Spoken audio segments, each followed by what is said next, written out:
Cada uno de nosotros tiene dos edades, la del cuerpo y la del alma.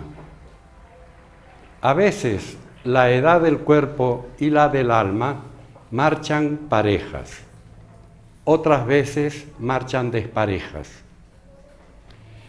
Marchan parejas cuando un ser humano pasa por las distintas etapas de la vida, asimila cada una de esas etapas y con la etapa asimilada pasa a la siguiente con una suma de conocimiento, con una suma de aplomo.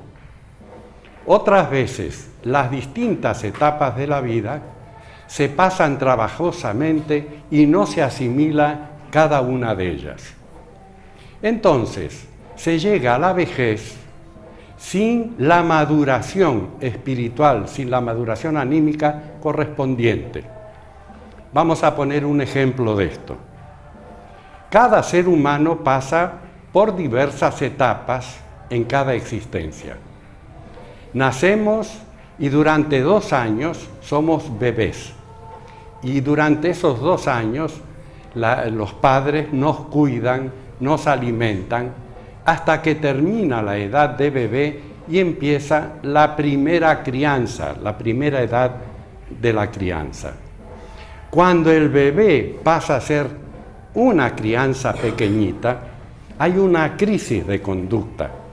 Los psicopedagogos han notado esas crisis de conducta porque el bebé muere y nace la crianza. Cuando la crianza muere, nace, o cuando comienza a morir la crianza, comienza a crecer el adulto. Cada una de las etapas hace que la etapa anterior desaparezca y lentamente nos sumergimos en la etapa que sigue. De modo que, cuando somos adolescentes, tenemos que pasar a ser personas grandes, adultos, y tomar nuestra responsabilidad en la vida.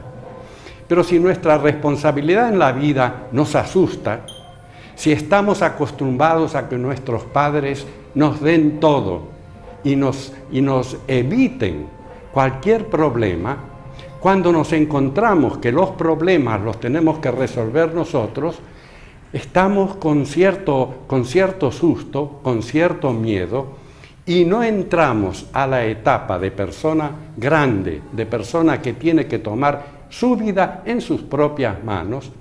Entonces, al no pasar de modo conveniente, al no pasar de una etapa a la otra con madurez, hay lo que en idioma español se dice un desfasaje, una desarmonía. Algo no concuerda. Es decir, el cuerpo va envejeciendo, pero el alma fica joven. La psique fica joven y no acompaña al crecimiento del cuerpo.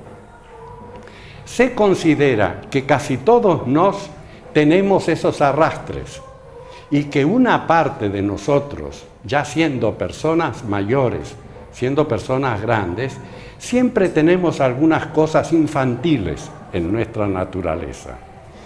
Cuando las cosas infantiles, cuando la inmadurez es muy fuerte, se nota mucho, llegamos a la vejez inmaduros y seguimos siendo casi crianzas en la vejez.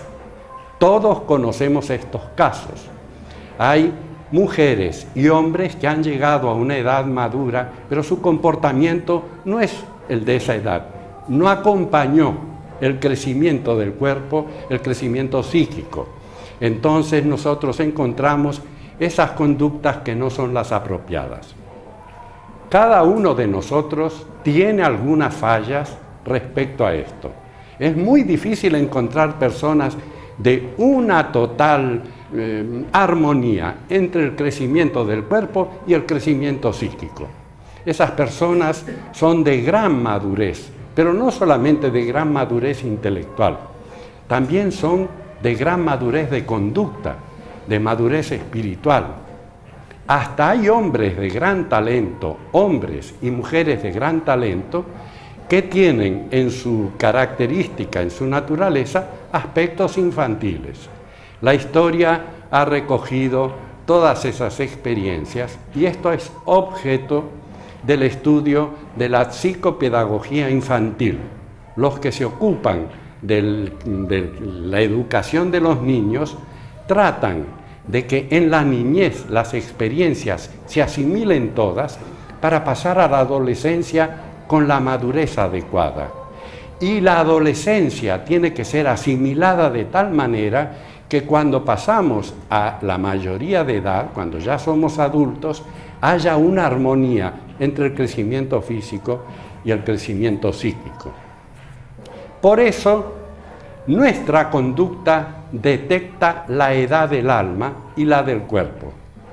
Y por eso, una persona grande, una persona que ha llegado a la vejez, puede ser tachada de infantil, puede ser designada como inmadura. Y efectivamente, una buena parte de nosotros tenemos esos aspectos inmaduros.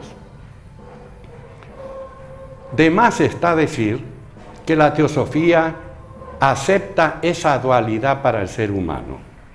La teosofía acepta la dualidad de cuerpo y alma y dice que no hay ninguna explicación satisfactoria del ser humano si no aceptamos que el ser humano está compuesto de dos elementos, de materia y de espíritu, de cuerpo y de alma. El cuerpo da la base biológica para las experiencias del alma.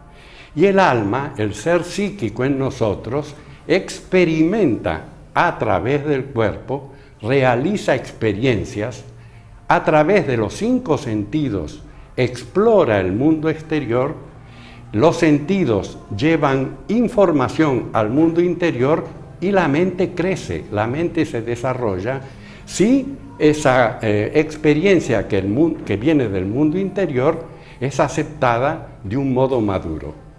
Pero si hay, lo que decíamos hasta ahora, inmadurez, o el crecimiento de la mente y el crecimiento del cuerpo no están parejos, ocurre en la conducta de los seres humanos esas anormalidades que hacen que tengamos neurastenias, que tengamos histerias, que no estemos muy adaptados para la vida social, etc.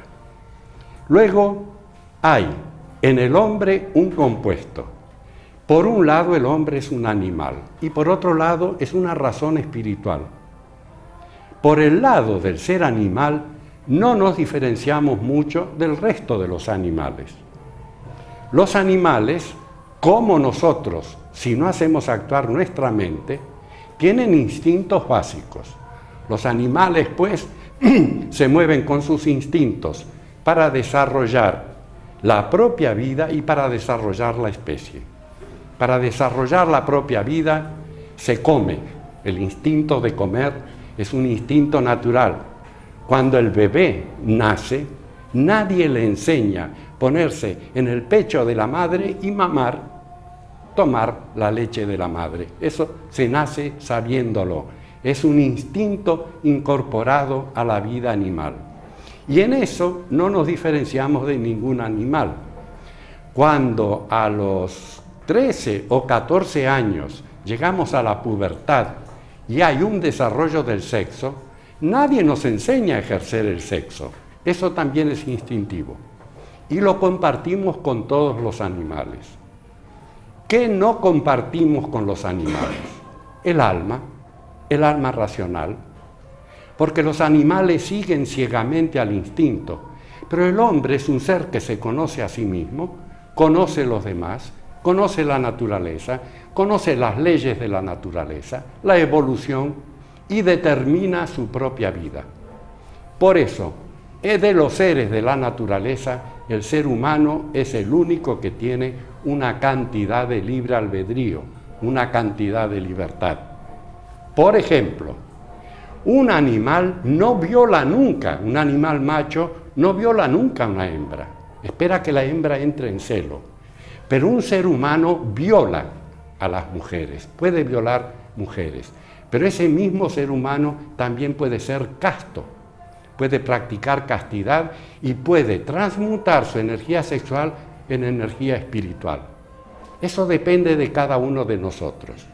El ser humano es un ser aparte de los animales porque tiene un alma inteligente, un alma que reflexiona, un alma que se conoce a sí misma.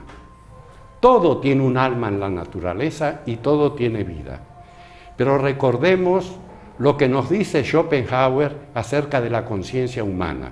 Esto lo he dicho aquí mismo en este salón en otras oportunidades. Todo, nos dice el ilustre filósofo alemán, todo tiene conciencia, pero el hombre es el ser que tiene conciencia de su propia conciencia. Es decir, la lente de su inteligencia está dirigida hacia la inteligencia misma. Él tiene mismidad. La reflexión, cuando pensamos somos reflexivos. Se dice fulano es reflexivo. Ser reflexivo significa flexionar, hacer una flexión de la inteligencia que está dirigida hacia afuera, dirigirla hacia adentro. Y somos capaces de examinar con nuestra inteligencia nuestra propia inteligencia. Esta es la facultad del ser humano, ser autoconsciente, ser un ser consciente de sí mismo y por tanto dueño de su existencia. Porque si somos voluntariosos, si somos capaces de dominar las circunstancias externas, podemos trazar una vida y podemos llamarnos los arquitectos de nuestra propia vida, de nuestro propio destino. Ahora vamos a ver a grandes rasgos, porque mañana y los demás días tengo que hablar más de esto. Vamos a ver un poco sobre la historia del alma y del cuerpo desde el punto de vista de los estudios de teosofía.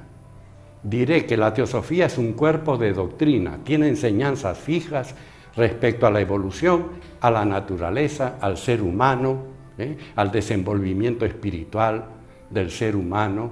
Tiene enseñanzas fijas y preciosas. No es algo nebuloso y vago, sino que es algo bien preciso, es un cuerpo de doctrina, la teosofía. ¿Cuáles son las enseñanzas de la naturaleza y origen del alma humana? El alma humana viene del alma universal. En la naturaleza vamos a encontrar que todos los procesos son inteligentes y llevan a una meta. Hay que ser muy desatento, hay que estar con poca atención para no ver que toda la evolución universal lleva a la perfección de todo lo que existe en la naturaleza. Desde el hombre de la edad de piedra al hombre moderno, la naturaleza ha trabajado con la humanidad. Desde el mastodonte hasta el elefante moderno, la naturaleza ha trabajado y ha perfeccionado la forma. La naturaleza ha perfeccionado la forma y la inteligencia, al tener mejores formas, ha tenido más capacidad para desarrollarse. Por eso, hasta el día de hoy se sigue usando el aforismo científico de que la naturaleza procede de lo simple a lo complejo, de lo imperfecto a lo perfecto. Y ese plan de perfección de la naturaleza es porque detrás de la naturaleza hay un alma inteligente, un alma universal inteligente. Y detrás de nosotros hay un alma inteligente. A veces no la escuchamos, no le hacemos mucho caso, pero en todo caso, si nuestra mente, si nuestra psique estuviera tranquila y sin pasiones, nosotros veríamos cómo la inteligencia habla, lo que los teólogos llaman la voz de la conciencia. Esa voz habla siempre, pero la escuchamos o no la escuchamos, inclusive a veces no nos conviene escucharla, y cuando nosotros no queremos escuchar nada, cerramos los oídos. Cuando no queremos escuchar una voz inteligente, la voz de la conciencia, cerramos los oídos de la mente, porque la mente también tiene oídos y también esos oídos pueden fecharse y ya no escuchamos la voz de nuestro ser superior.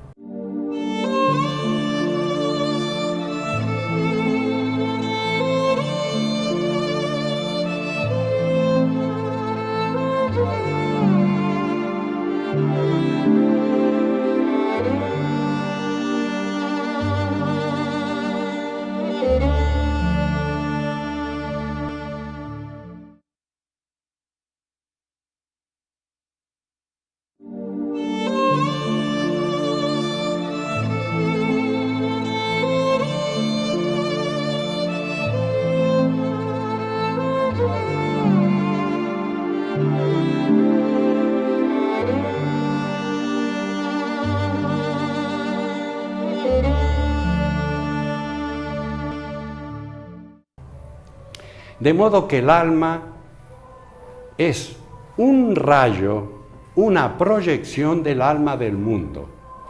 Y el alma que nos anima a nosotros, teniendo ese origen, es tan inteligente y está tan llena de posibilidades como el alma del mundo respecto al cosmos.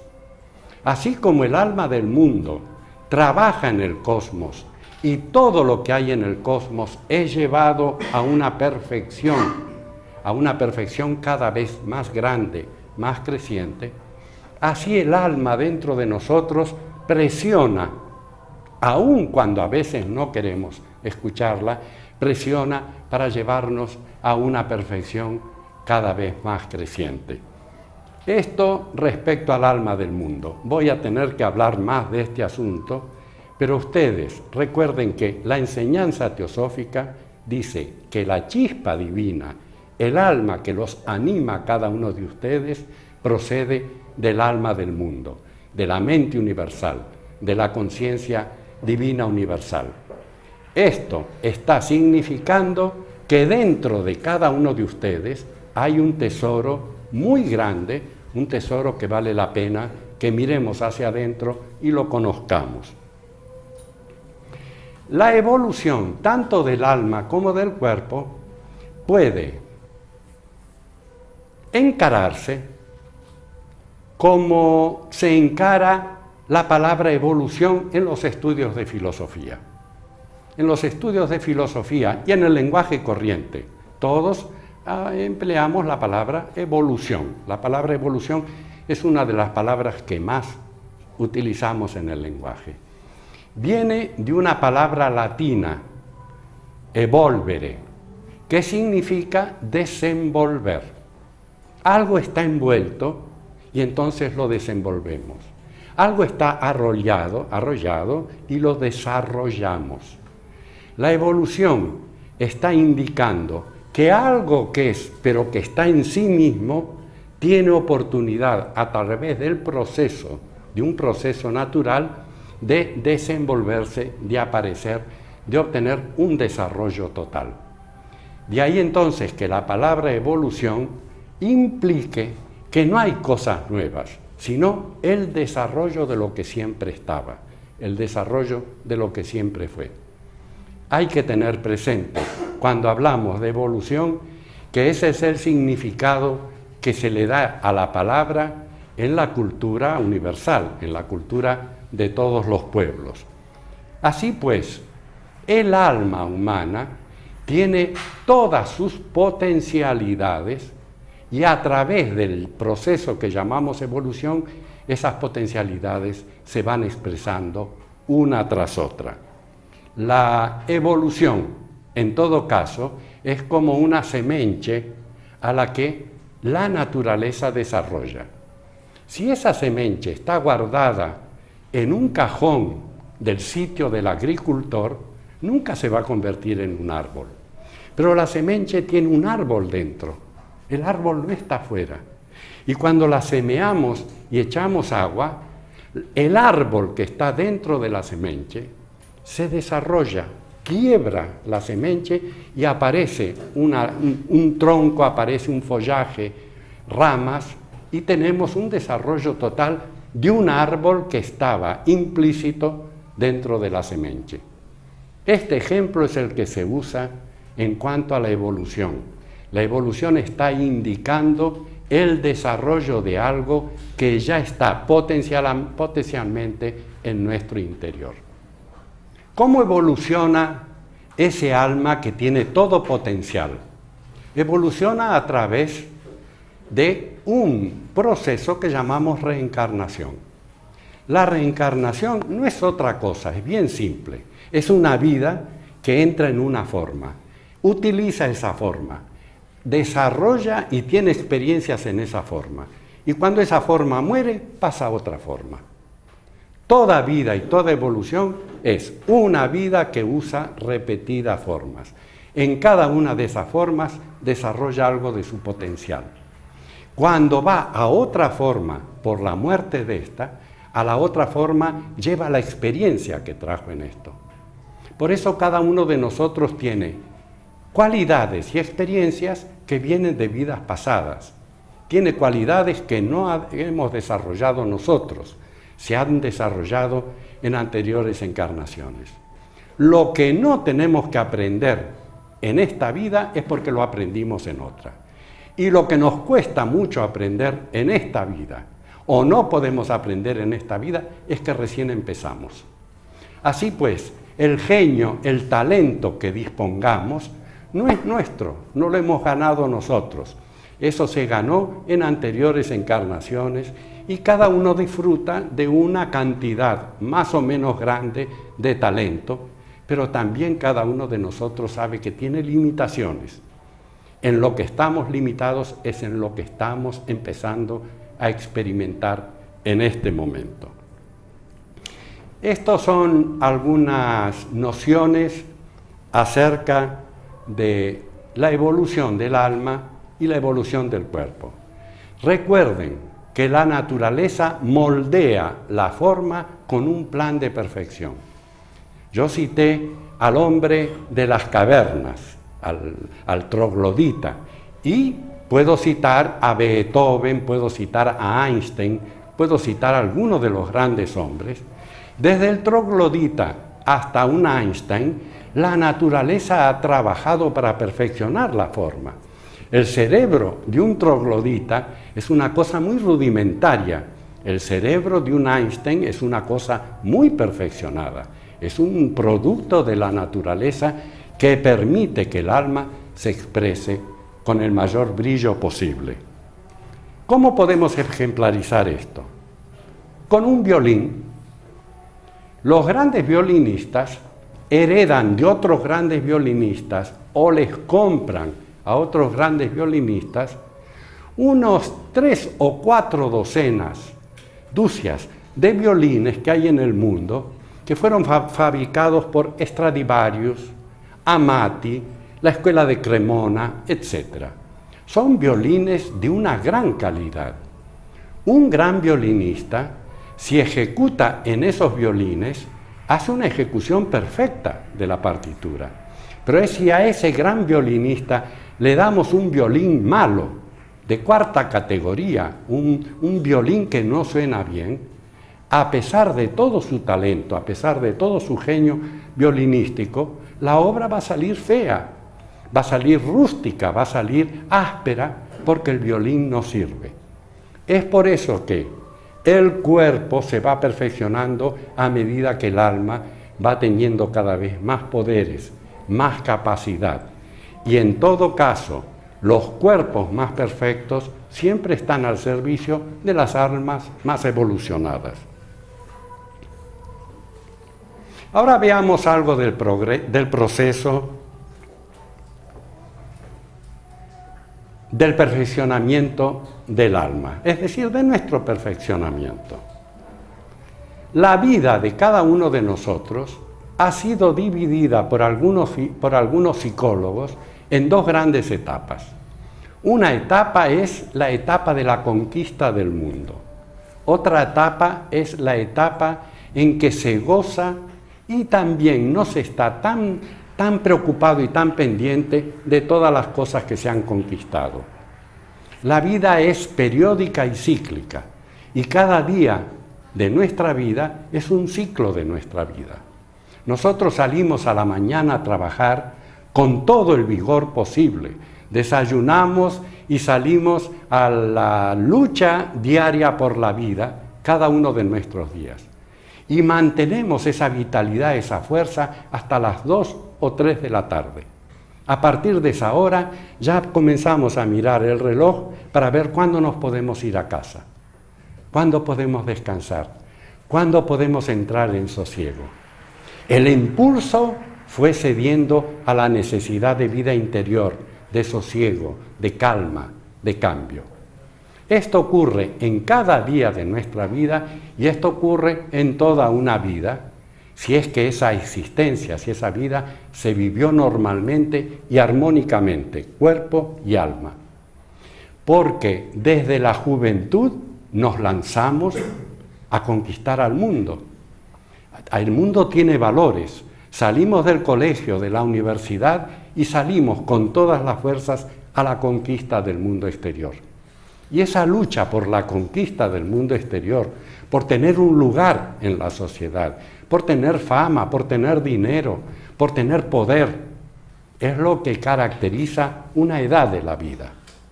Si una persona de 70 años sigue en esa lucha, es que no maduró, porque los 60, 70 años son de regreso. Es la segunda parte de la vida, es la parte filosófica, es la parte para reflexionar. Mientras es joven, y sobre todo si se tiene una familia e hijos, es una obligación dar una buena educación a los hijos y hacer un porvenir para ellos, un lugar estable en la educación de los hijos que hemos traído al mundo. Pero cuando los hijos han crecido, cuando la vida ya se ha cumplido, la persona que ha hecho esa etapa de su encarnación maduramente, cuerpo y alma, entra poco a poco en un estado filosófico. Entonces ya no le atrae tanto ir hacia afuera, ya no está tan preocupada de ir hacia afuera. Lo que importa en esos casos es una reflexión que cada vez crece más. Por eso una vida bien vivida se divide en esas dos etapas. Se le llama una etapa la de ir hacia afuera, se le llama la otra etapa la de ir hacia adentro de uno mismo. En la primera etapa ignoramos nuestra propia conciencia interior.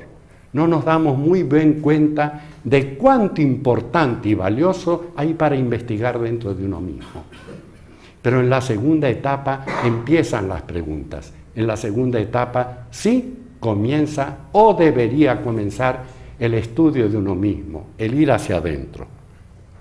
Son las etapas del joven y son las etapas del hombre maduro. Cuando digo hombre y mujer. En español se dice hombre, pero significa hombre y mujer, y creo que en portugués tiene que ser la misma cosa por la similitud de los idiomas.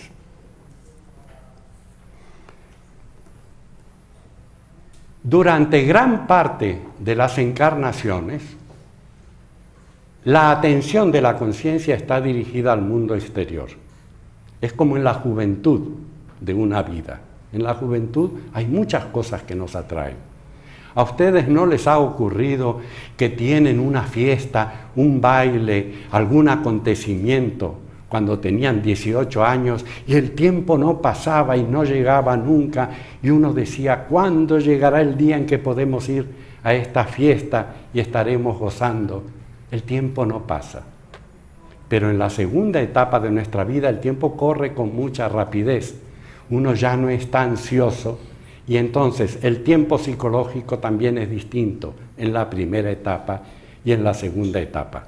La segunda etapa, nos dice la teosofía, debería ser dedicada, sin abandonar el mundo y ni la familia, desde luego, a una concientización de la vida interior. Porque hasta que el hombre no entra dentro de él, no se conoce a sí mismo. Siempre ha sido un extraño para él mismo. Lo mejor de él mismo ha estado fuera. Lo mejor del mismo es un desconocido. Y de ahí que un pensador moderno diga que si hay alguien desconocido para el hombre, es el hombre mismo. Efectivamente, el hombre puede ser un gran desconocido para sí mismo, porque la riqueza de su vida interior no ha sido explorada, no se ha penetrado en el interior.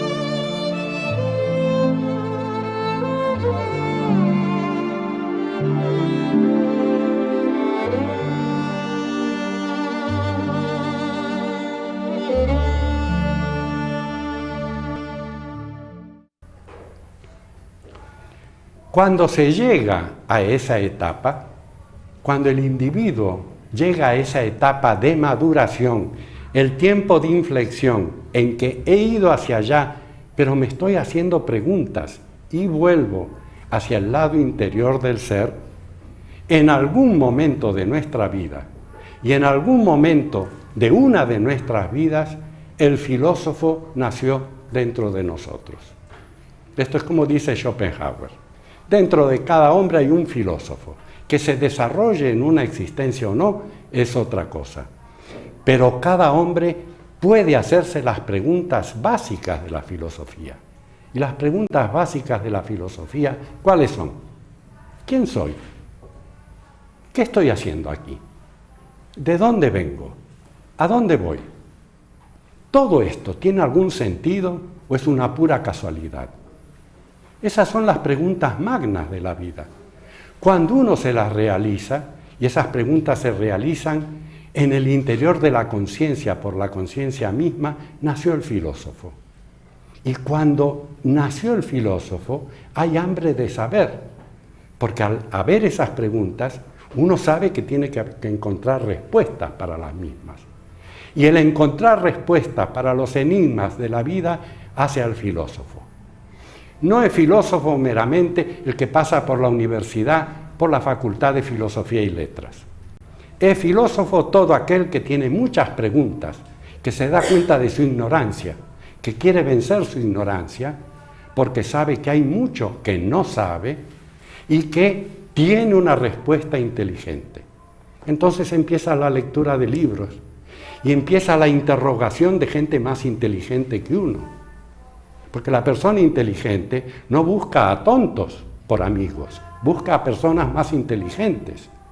En eso se distingue el filósofo que hay en nosotros, el nacimiento de una vida de interrogación, de una vida de estudio. Es un hambre de carácter intelectual y espiritual. Hambre, fome.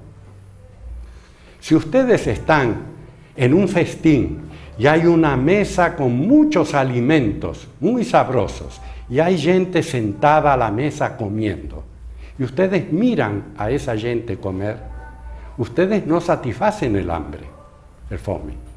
Ustedes tienen que comer por ustedes mismos para satisfacer el hambre. Así es el conocimiento. No se trata de escuchar el conocimiento de otros.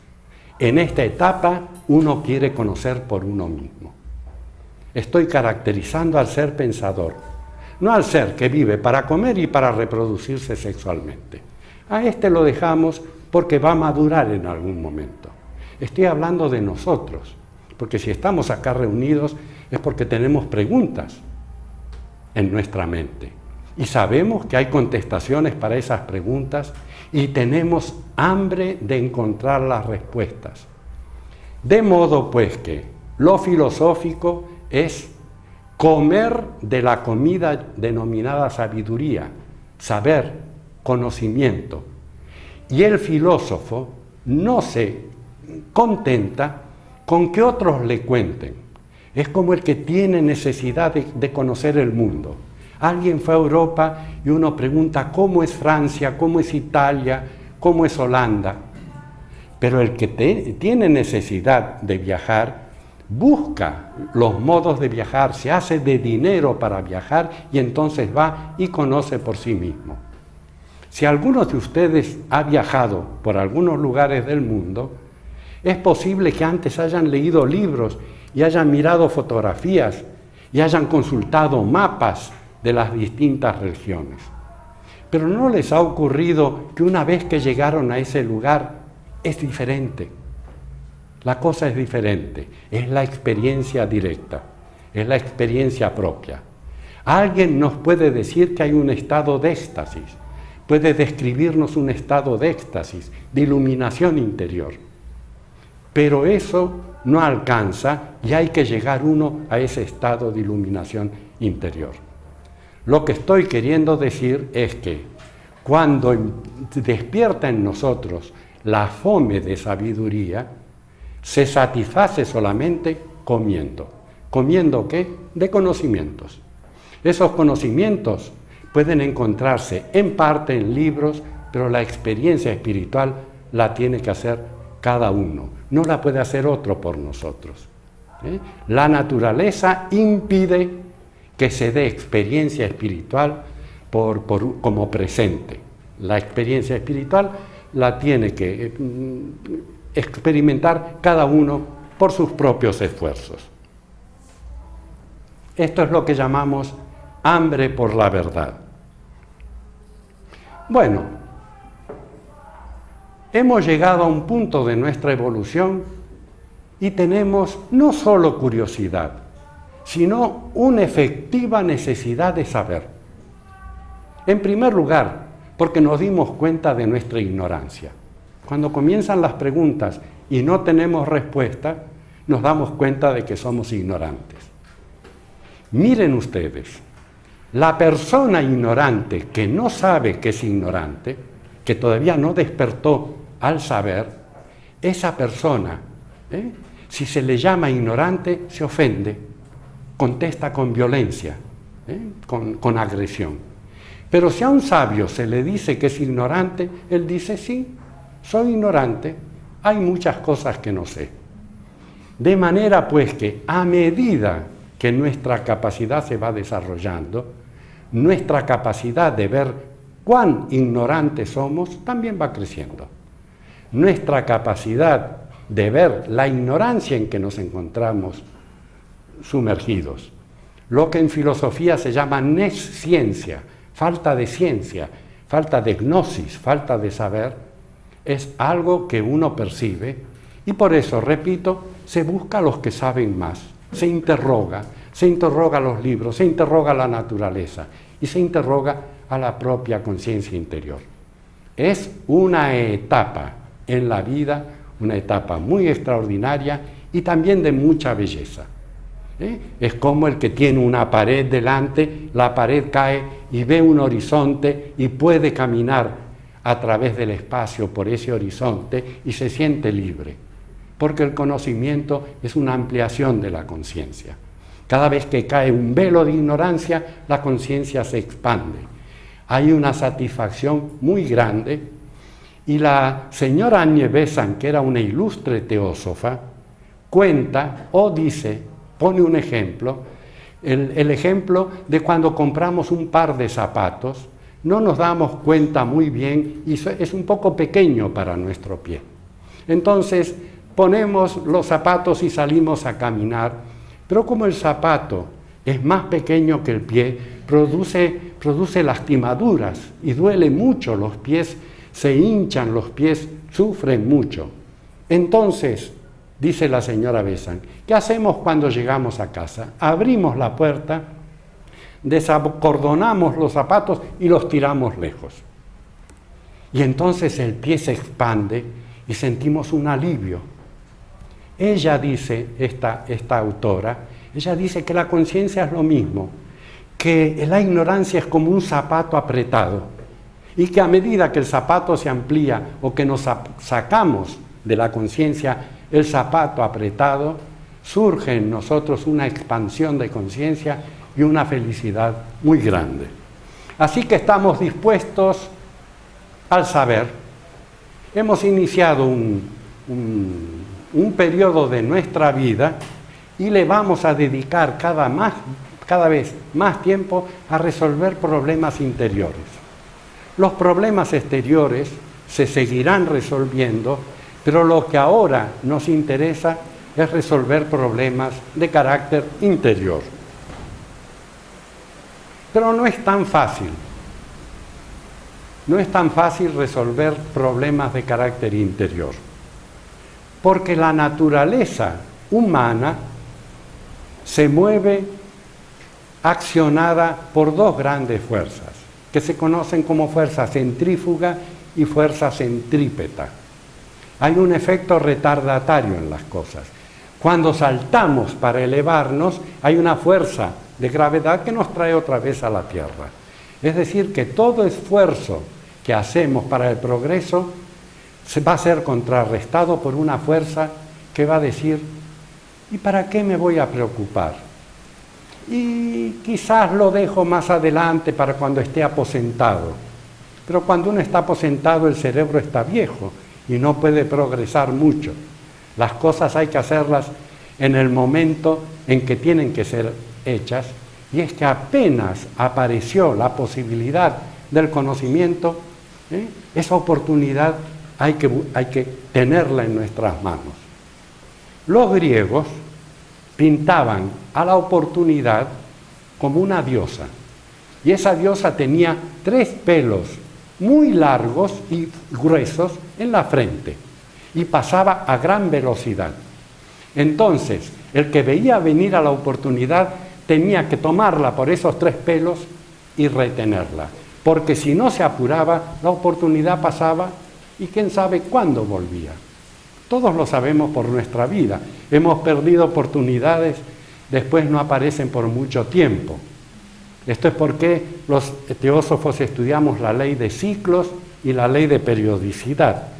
La ley de periodicidad indica que hay momentos más propicios en la naturaleza. Hay que estudiar la naturaleza y aprovechar los momentos propicios porque se hace un desarrollo con menos esfuerzo. Y luego vienen los momentos menos propicios, los difíciles. Entonces, en esos momentos más difíciles, menos propicios, no hay que desgastarse con muchos esfuerzos porque no se logran las cosas. Las cosas hay que hacerlas, emprenderlas y trabajar mucho en los momentos propicios de nuestra vida. Por eso a la oportunidad cuando pasa hay que tomarla de los 3 pelos, sujetarla y tenerla a nuestra disposición. Bueno, el obstáculo más grande que existe para la consecución de la verdad, con el que todos nos encontramos, se llama prejuicios. Es una palabra, no hay pizarrón, es una palabra latina compuesta de 2 palabras, de pre y juicio. Significa un juicio previo. Eso es un prejuicio. Es decir, yo tengo un juicio previo respecto a algo y cuando eso aparece, eso no me da una lección a mí porque mi mente está condicionada al prejuicio previo. No sé si acá en Brasil conté alguna vez que hace muchos años vi un filme norteamericano en que se contaba la historia de un hombre con muchos prejuicios raciales. Él era un blanco, vivía en el sur de Estados Unidos, era de raza blanca, de raza europea, y despreciaba a la gente de color, despreciaba a los negros que vivían en Estados Unidos. Un hijo de él, su único hijo, sufre un accidente, y hay un hombre que él no conoce que, arrostrando el peligro de su propia vida, salva al hijo del accidente. Así es que cuando este hombre, lleno de prejuicios raciales, de un juicio previo contra la raza negra, va a visitar al salvador de su hijo, al que su hijo le debe la vida, se encuentra que en el hospital está mal herido y vendado y atendido por los médicos un hombre negro. Es un negro el que salvó la vida de un hombre blanco, salvó la vida de un blanco, y los blancos no han tratado nunca bien a las razas de color. Salvó la vida de un hombre blanco y casi pierde su propia vida. Él salvó con esfuerzo de su propia vida la vida de un blanco. Está de más decir que este hombre fuertemente racista sufre un shock, porque por un lado tiene agradecimiento, pero por otro lado el prejuicio es muy fuerte y no puede acercarse amistosamente al salvador de su hijo. Y se desencadena un drama en la vida de este hombre, y la película, el filme, relata cómo se desarrolla la vida de este hombre racista después de la experiencia de que un hombre de raza negra salva la vida de su hijo.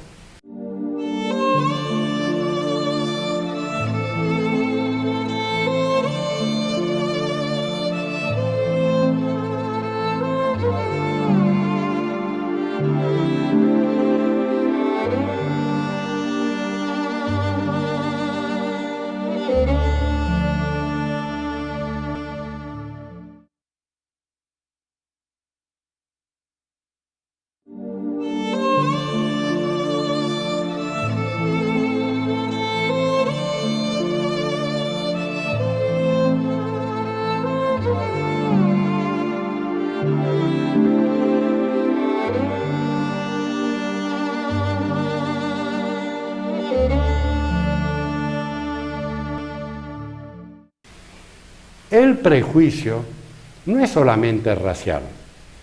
Tenemos prejuicios sociales, tenemos prejuicios de carácter psicológico muy a menudo.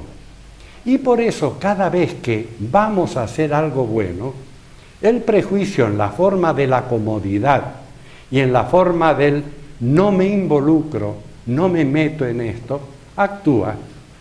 Hay un enfermo en el otro cuarto y yo sé, hay un enfermo en el otro cuarto y yo sé que puedo ayudarlo llevándole una taza de té, una taza de chá. Pero tengo que molestarme, poner agua a calentar, hacer el chá, llevarlo a la otra habitación y entonces en mi mente empieza a aparecer la duda y el prejuicio. En mi mente empieza a aparecer y digo, bueno, si él está enfermo, es el karma de él. ¿Por qué voy a intervenir en el karma de él? ¿Por qué yo debería molestarme? Él tiene que aprender una lección, está solo, está sin nadie que lo ayude.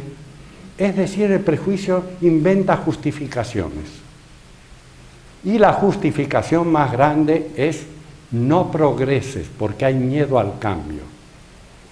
Porque la verdad o las verdades, cuando son vistas ante nuestros ojos, cuando la inteligencia ve las verdades, esa verdad exige que vivamos de acuerdo con ella. Por eso la verdad exige cambios y hay miedo para los cambios. Hay prejuicios contra los cambios y todo filósofo, todo buscador de la verdad, todo estudiante de teosofía tiene que estar advertido del miedo a los cambios. Los cambios significan que voy a perder mi comodidad, mis hábitos. Los hábitos son modos de existencia que me obligan a hacer siempre lo mismo mecánicamente. El ejemplo de un hábito que se pone en todos los libros sobre psicología es que mi casa, en la que he vivido siempre, cuando entro se enciende la luz del lado derecho, pero hay una reforma en la casa y entonces se enciende a partir de la reforma en el lado izquierdo. Pero durante años abro la puerta y trato de encender la luz del lado derecho. ¿Por qué? Por el hábito, porque es mecánico, porque estoy acostumbrado a encender la luz de ese lado. Y los pensamientos también son así. Estamos cómodos, ponemos la mano de este lado y el hábito persiste en nosotros y el hábito es enemigo del cambio y es enemigo del progreso, porque no hay progreso sin cambio. Y los cambios en este caso son cambios fundamentales en la vida. No es que cambio de peinado y de traje, cambio mis estados de conciencia, cambio mis valores. Si la verdad me hace ver que esto, que hasta ahora me pareció bueno, no sirve para nada, hay que yogarlo. Es decir, hay que tener valor, hay que tener cierta madurez y capacidad para emprender el camino de la verdad. Pero eso es un reto para nosotros mismos. ¿A quién le gusta ser cobarde? ¿A quién le gusta ser miedoso? Así que la verdad nos invita a ser valientes. Y ser valientes, en todo caso, es enaltecernos a nosotros mismos. Porque el sentimiento que más hace más bajo al ser humano es el sentimiento del miedo. El miedo es el peor sentimiento de los sentimientos que sufren los seres humanos. ¿Por qué? Porque implica debilidad y que hay algo más fuerte que nos puede hacer mal. El sentimiento del miedo es un sentimiento deleznable y hay que luchar contra él y hay que vencerlo. Como espero que ustedes vengan mañana a la noche, no voy a explicar más asuntos acerca del alma y su progreso. Hoy hemos visto que la verdad es como una especie de desafío. Hay que vencer hábitos y hay que vencer la ignorancia en que nos encontramos inmersos. Es un desafío la verdad. La verdad también empieza a fortalecernos. Así como en el gimnasio fortalecemos los músculos por medio de aparatos, el ejercicio de la inteligencia fortalece los músculos de la mente. nos hacemos fuertes, y cuando somos fuertes no tenemos miedo. Tenemos miedo cuando somos débiles, cuando nos damos cuenta de que podemos ser vencidos. Pero una inteligencia desarrollada carece de miedo y afronta los problemas de la verdad e incorpora esa verdad a su vida. Y eso es el progreso de que quería hablarles. Así es que el filósofo es como un atleta que va a una justa deportiva. Y en esa justa deportiva, él conquista un segundo o un tercer premio en una carrera de 500 metros, en una carrera libre de 500 metros. Y se conforma con esto. Pero el buscador de la verdad o el buen atleta no se conforma. Sigue corriendo todos los días, sigue corriendo cada vez que tiene la oportunidad, porque él quiere superar su propia marca. Y para superar su propia marca, el atleta no sufre. Ustedes pregunten a un atleta que hace esfuerzos, pregunten a un yogi en el Himalaya si él sufre por los esfuerzos de concentrar su mente y de purificar su alma. Ustedes pregunten a un pianista si sufre por estar 6 horas sentados en el piano moviendo los dedos para tener virtuosismo en la ejecución de las obras. Solamente el perezoso tiene miedo y se asusta. Pero el estudio de la teosofía es un verdadero placer, porque cada vez que una verdad es descubierta y que una nueva idea explica un misterio de la vida que hasta ese momento no había sido explicado, la conciencia se expansiona, como dije hace un momento, como el pie que tiene un zapato que le va apretado, se quita el zapato y el pie se expansiona. Siempre en el desarrollo de la conciencia hay felicidad. Y se ha dicho que la felicidad más grande que un ser humano puede sentir, la más vívida, la más profunda, los filósofos dicen que es más profunda que el placer sexual, de la profundidad que hay de vencer a la ignorancia, de avanzar, de superarse, de elevarse por sobre las miserias de la naturaleza animal y sobre las miserias del mundo. Y esta es la invitación que hace la teosofía a cada uno de nosotros. Y esta es la invitación que les hago esta noche, para que en las noches siguientes sigamos indagando acerca de cómo crecer, progresar, alcanzar un estado de paz de la mente y ser canales de la paz para todos los que nos rodean. Obrigado.